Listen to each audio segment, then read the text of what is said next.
What is up, people? My name is Andrew, and I'm the host of Food with Friends. Today, I take you to Monterey, California, where we get to learn the story of Ashley.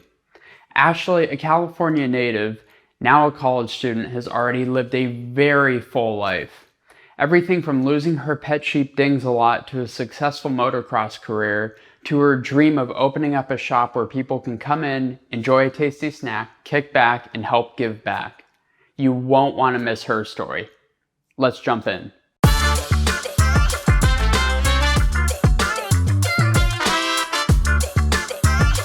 What's up? This is Food with Friends. I'm Andrew. This is Ashley. We're in Monterey, California. And where's this from?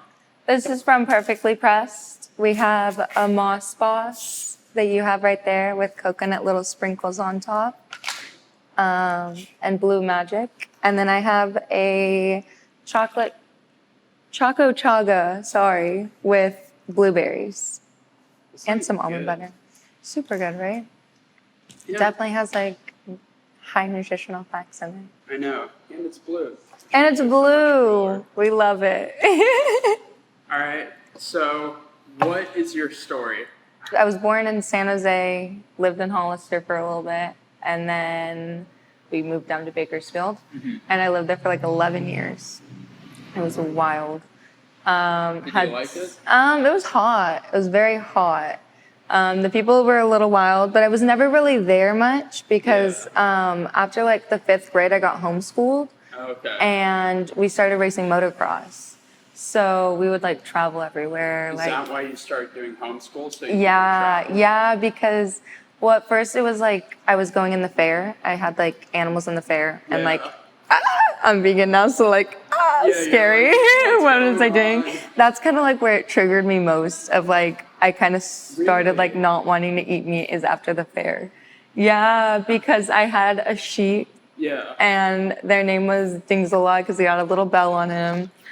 And I had to sell him. And I cried. I cried so hard. So then I was like, oops, sorry. That's your buddy. Yeah, exactly. I grew attached to him.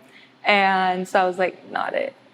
So after that year, I didn't show anymore. And then we switched to motocross. Yeah, you're like, I need a different hobby. Yeah, totally. I was like, this is not it. So did you grow up farming then, or? No, my parents had like just thrown us into it because they were like, here's something to do, like to distract you as like you're a kid growing up, like taking care of an animal is a lot to do, you know, like, oh my gosh, you know, kind of like showing us like the world basically, and like putting into perspective, like, you don't want a kid young because like this is what you're gonna have to take care of, like type of thing. You're gonna have to go sell your kid at the fair. Well, not that far. Oh my goodness. Oh, terrible. This is what happens if you have a kid young. You go sell them at the fair. I'd be so sad. Yeah. Well, I mean, yeah. Horrible. But You sell them at a fair? Bad joke. But yeah. You switched to motocross. I switched to motocross and I raced for like 5 or 6 years. Traveling all over, went to Oklahoma, went to Sacramento for races, a lot of like LA races, never home on weekends or through the week. That's why I did homeschooling. And then my family moved us back to Hollister because my dad had ended up losing his job and had to like switch jobs. Yeah. So we moved to Hollister, and it was this crazy situation. We were all 5 of us living in an RV with 4 dogs, 2 cats, or 3 cats. Yeah, it was like, thankfully it was like one of those like big drivable RVs, but like we made it work, but it was horrible. But it wasn't for too long. So, siblings, you've got a sister? I have an older sister and a younger sister. And did both of them do motocross? Yeah, they both did. Yeah, we were. So it was like the little Smith girls. Like, yeah, we had a little Smith girls racing on the back of our like RV, and then so cute. It's super cute. So why motocross? One of my dad's friends, when he was working down in Bakersfield, he ended up like getting I think it was his son, a quad. Yeah. And he's like, you guys need to come do this with us. And so like my dad was like, okay, like why not? Yeah. And so like we went to go buy little bikes, and we ended up getting bikes. And then like my dad met some other friends that were like into racing.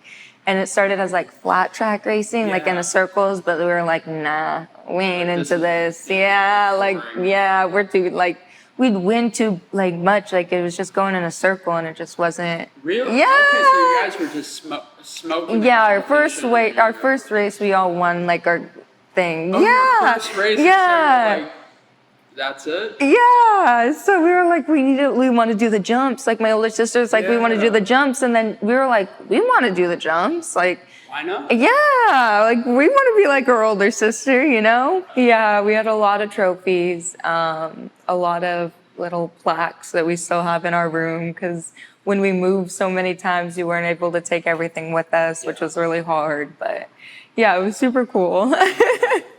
So we were in like Hollister at that point, and that's when we had given up racing, because like losing the job and everything, and then moving to a whole different place. Even though there was a motocross track, we still like rode every once in a while, but not very much. And that's when I started going to high school, and me and my little sister went to high school together. It was really cute.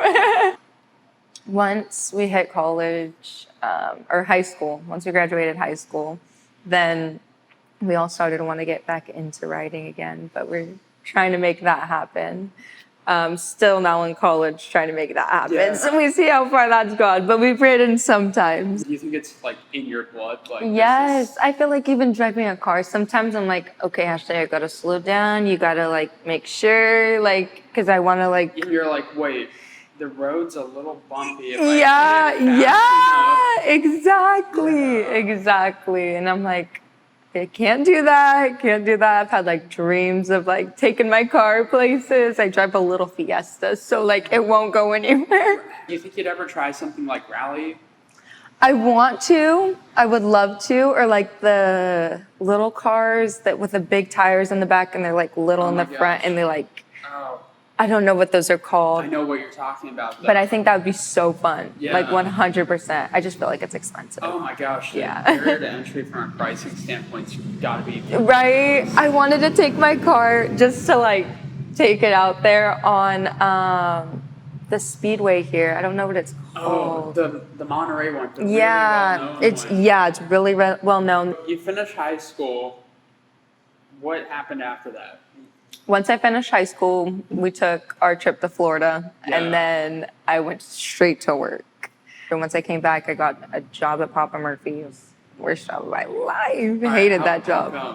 My boss, he was rude. He fired all of us. He told us he was gonna remodel. Okay, the whole place. He's like, yeah, we're gonna remodel, guys. We're gonna remodel. Let's like take everything down. Like this is gonna be the last day for 2 weeks. And then he comes up and he goes, actually, you guys, at the end of the day, after we've already like done our stuff, like cleaned everything up, he goes, we're shutting down. What? Yeah, bro. I was like, he's like, all right, I'm gonna make you guys work all day, strip everything down. By the way, you also don't have a job anymore. Yeah. Oh my and it was gosh. like literally like New Year's or like Christmas, like time. Yeah, bro. No. What'd you do after So that? what I did next was I went home and I cried. the reasonable thing to do after that. Right. And then I was like, I just got a new car, which is my car now. Yeah. And I was like, what am I going to do? So I applied to Baskin Robbins. And I was like, what, 18 at the time? So I was like, that's okay. We'll apply to Baskin Robbins. And I got an interview, got the job, ended up becoming like, I don't know what you called me, like a supervisor basically in that position. Yeah. So it was like the owner, and then it was me. And then super cool. Yeah, so you're and running then the show. 100%. It was like my Baskin Robbins, like, you know, this is my my place. domain. Yeah, I did some cakes. I decorated cakes. All right, you're rocking it, you're I rocking was like, okay, I got this, you know, You're like this is okay. Good to heck with Papa Murphy's. Yeah, exactly. I was like, this is cool. And then we opened a place called Boba Loca. So we started Boba Loca from like scratch, like had like first grand opening and everything. So cool. Really cool because I experienced it here as well, which is super awesome. So you were at the Baskin, and the owner of the Baskin? The owner of the Baskin opened up Boba Loca. Yeah. And when they opened up that place, I was like their supervisor there too. Once I opened that place, it was like a hot minute, I'd say like 3 or 4 months after they opened, I started doing track at Hartnell. So what I was doing was I would have an 8 a.m. class, so I would go to Salinas, and I was living in Gilroy. I would go to Salinas, which is like 45 minutes, I'd say. So I'd go to Salinas, I'd wake up at like 7, be there by 8, and then I'd go from that class to go open the shop back in Gilroy by, I think it was 10. And then the other shop went open at 11. So I'd wait till 11 to open the second shop. And then I would go back by 11 to 12 to Salinas to then go to track practice. And then I'd go back to go work. My days were quick. My nights were long. So it was definitely like just going, So it was pretty cool. But I ended up leaving that job to get somewhere closer to Salinas, which is where I went to IHOP. And I was a server at IHOP. And I stayed there for almost a year. And then the pandemic hit.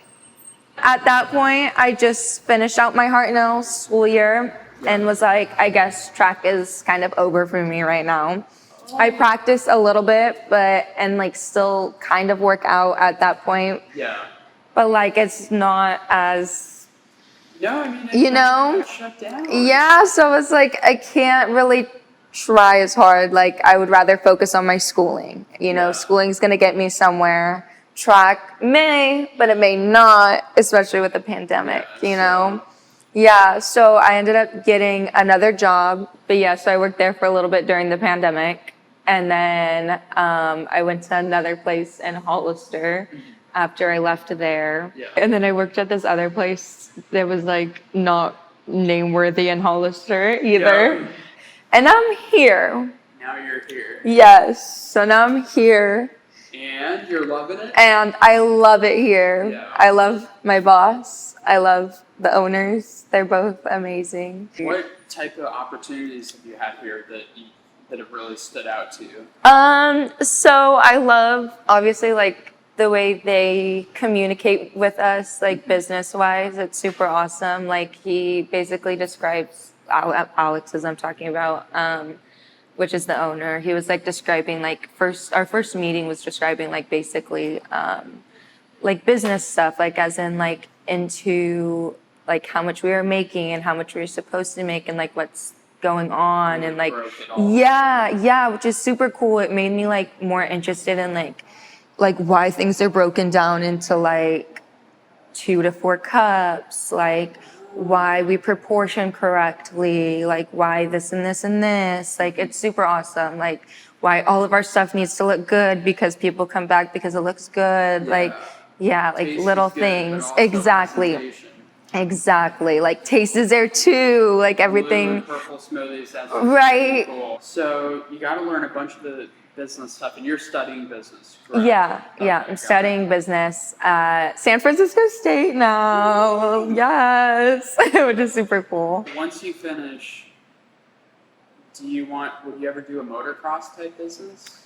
Or do you want to do like a coffee shop or? I want to do like more of like a cool hangout vibe shop, like somewhere you can get like little treats and like little things. Just like go there, pick and piece together whatever you want and just chill. Exactly. Like have like little bean bags maybe, or like maybe little tables like that, like plants and like animals that'll be like around. Yeah. Like Sheltered animals. Yeah, yeah. So then we don't have to like buy animals. Like, well, I mean, obviously we're buying them from a shelter, but it's But you more give them like a home. exactly. You're not having someone produce other Have you done babies. any work with shelters? No, but like I used to like shelter in animals a lot. Like my mom has sheltered in like we found like almost all of our animals in the beginning. Like our cat Two Stroke was a little baby cat like this big, left in a shoebox in front of my mom's nail lady's salon. Yeah, when we were in Bakersfield. And so they were they gave them to my mom and my mom like bottle fed him and like so like little things like that. We also rescued my dog from like like she was a stray dog, so like we rescued her in. She was like traumatized with bags, like we were assuming she was left in a bag or something. Yeah, really sad. We also sheltered in like one of my other dogs, Dakota. She came in from a little shelter in like Tehachapi or some area like there. Yeah, like more down south area. Okay. Yeah, kind of near like Bakersfield area. Okay.